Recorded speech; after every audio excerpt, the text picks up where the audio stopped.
समैया में रानी जी महजा हमारे चला चल के संगे मकैया में रानी जी महजा हमारे चला चल के संगे मकैया में रानी जी।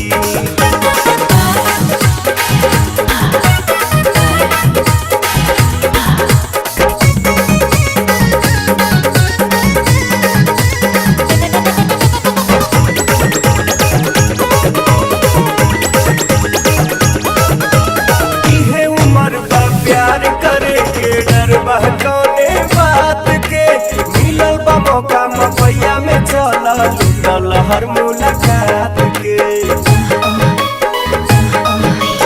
इहे उम्र बा प्यार करे के डर बहकाने बात के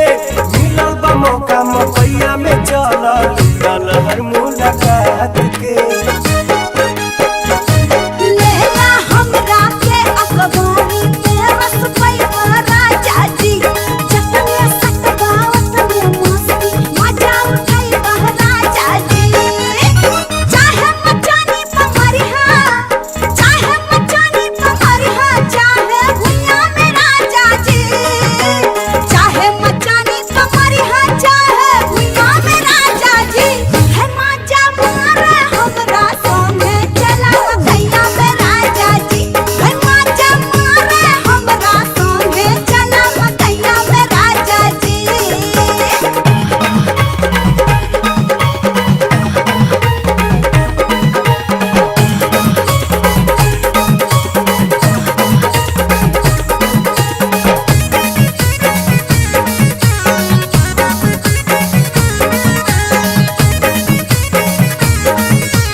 काबू में दिल धड़के रफ्तार में अब न जल्दी से डार्लिंग अब हमारा अखबार में